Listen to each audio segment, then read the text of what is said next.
Magandang araw mga kakotsero. Ito na naman po ang inyong lingkod na si Jigs na magbibigay sa inyo ng giya ngayong araw ng linggo. Ngayon po, meron po tayong 9 well-balanced races, no? At ang start time po natin ay alas 3 ng hapon. Ulitin ko, itong aking giya ay purely review and analysis ko lamang at walang halong information. Simulan na po natin. Race number 1, Pilracom Rating Based Handicap System Class 5 17 to 41 split, 1400 meters ang distance. Meron po tayo 6 na kalahok. First choice ko po rito yung solo area numero 1, Reyna Margareta, sakay ni Jackie Aray Base. Magaling sa kanya ito, naipanalo na rin po niya nung nakaraan, pinanghabol ito, pinanglucha. Sa tingin ko ngayon solo area, no? Second choice ko po numero 2, Music and Magic. Alam naman natin si Music and Magic, nasigundo kay May Jopa yan. At medyo kalaban niya yung aparato. Sana magandang ilabas sa aparato. May malaki po chamba niya, Music and Magic. Kaya dito sa race number 1, pili ko po, doon ako sa numero 1, Reyna Margareta. Panigundo, numero 2, Music and Magic. Sa race number 2, Crocodile Tape Imported Invitational Race, no? Distance is 1,650 meters at meron po tayong 6 na kalahok. Para sa akin, itong race na to, nalalamangan ako dito, parehas may panalo Coupled entry numero 3, Andy Amo of Ferenzi, galing bakasyon, maganda ang barrier. Lucency, dalawang sunod na malaking karerang panalo. Ngayon natuturuan na siyang sumunod. Parehas impresibo ang mga panalo niya, Lucency. Para sa akin po, itong race number 2. So, solohin ko na po yan. Numero 3, Andy Amo of Ferenzi, coupled with Lucency. Sa race number 3, 2026 Pilracom PCS o Road to Triple Crown, no? Meron po tayong 12 kalahok. Dito, dalawang kabayo dito, parehas may best time. Yung Black Eagle, may 1.24 yan sa 1400 meters. At yung Diamante, impresibo rin ang panalo sa kanyang sweepstakes race. Panderan tapos, may 1.24 din, no? Parehas magaling, no? Pero para sa akin, ito, subok na subok to si Black Eagle, Isa pa lang ang talo po nito, no? Kay Isabel, masyadong magaling lang talaga yung Isabel, no? Si Black Eagle, sa akin, nalalamangan po ako dyan. Mas batak sa laban at consistent po yung takbo niyan. Puro 1.25, 1.24 sa 1400 meters. Para sa akin, mabuti kabayo yan. Kaya siya po ang first choice ko. Kasi dito po, kung sakali, pwede magkaroon ng pressure kay Diamante kung may magbibigay ng pressure tulad ni Cunningham. Georgia, yan, mabibilis din po yan. Pwede magbigay ng pressure kay Diamante, no? Pero siguro para sa akin po, ako pipiliin ko po dito, doon ako sa sanay lumaban sa unahan, yung numero 1, Black Eagle, no? Panigundo ko naman po, siya na rin, numero 5, Diamante, coupled with Brown Tiger. Sa race number 2, Pilracom Rating Based Handicap System Class 4, 42 to 56 split, 1400 meter distance, meron po tayong 7 kalahok. First choice ko po rito, numero 5, sabi ko na, Talking Horse kay Jackie NJ Esteban ito. At sa tingin ko, mukhang makakaraos itong kabayong ito sa laban na to. Although mababa si Batang Kangkalu, pero pag tumatakbo po ng PJC yan, katulad nakaraan, no? Parang medyo bawas po si Batang Kangkalu. Second choice ko po, numero 6, Summer Rule, no? Sakay ni Jackie Apoy Asuncion. Yan naman magaling dito sa PJC, Summer Rule. May 1.24 media po dito yan sa 1400 meters.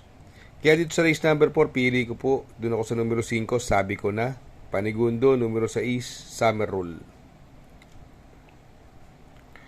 Sa race number 5, Pilracom Rating Based Handicap System Class 17, Class 5, 17 to 41 split, another 1400 meter distance, may 7 kalahok. Medyo nalalamangan po ako dito, mukhang solo ere. Numero 4, Noble Promise, sakay ni Jackie Jomel Storke. Kaya dito sa race number 5, sosolohin ko na po yan, numero 4, Noble Promise.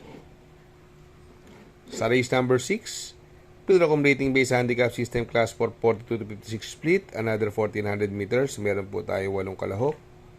First choice ko po rito, numero 5, Dakota Elegance, sakay ni Jackie JT Pabilik. Itong kabayong ito, paumento, no? Although mabibigat lang yung nakakalaban nakaraan, no? Second choice ko po rito, yung numero 2, Guerrero Warriors, sa ni Jackie JT Sarate. Ito, pwedeng iuna, pwedeng isunod. Yung M Butterfly, impresibo po tinakbo nakaraan. Kaya lang, andyan po si Elegant Lady, no? Baka sakali magkaroon na lutyahan, mapabor dun sa mga diremating kabayo. Kaya dito sa race number 6, ang pili ko po, dun ako sa numero 5, Dakota Elegance. Panigundo, numero 2, Guerrero Warriors. Sa race number 7, Pilracom Rating Based Handicap System Class 5 17 to 41 split, another 1400 meter distance, meron po tayong 7 kalahok. First choice ko po rito, yung numero 3, Unafraid coupled with Douglas Fear, parehas may panalo, maraming mabilis, mahaba ang distansya, andyan si Little Annie, Sinag, Sky Magic, pwedeng maglutyahan sa unahan at mapabor sa kanila, no?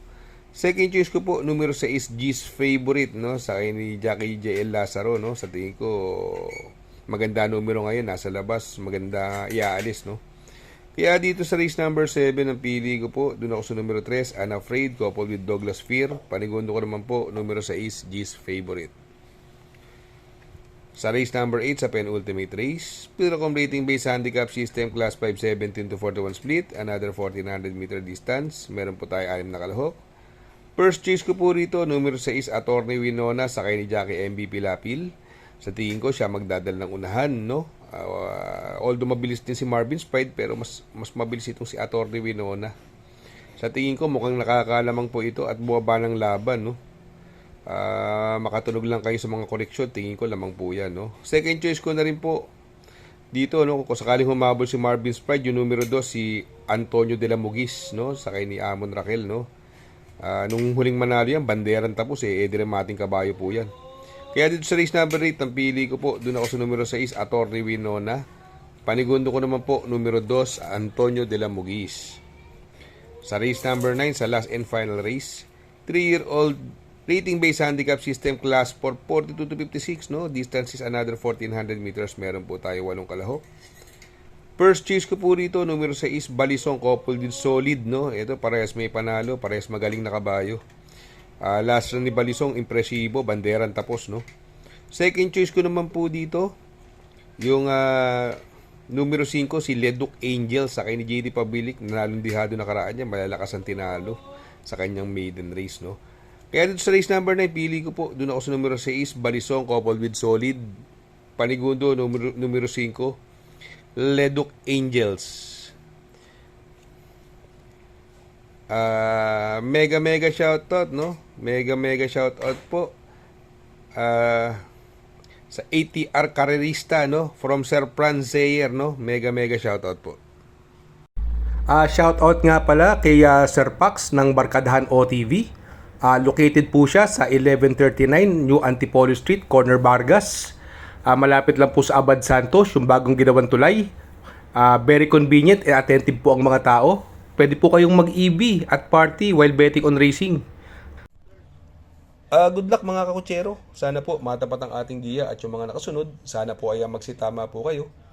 Ako yung makikiusap lamang at makikisuyo sa inyo na please like, share, subscribe, and hit the notification bell para update kayo sa aking mga giya. Good luck po and happy racing.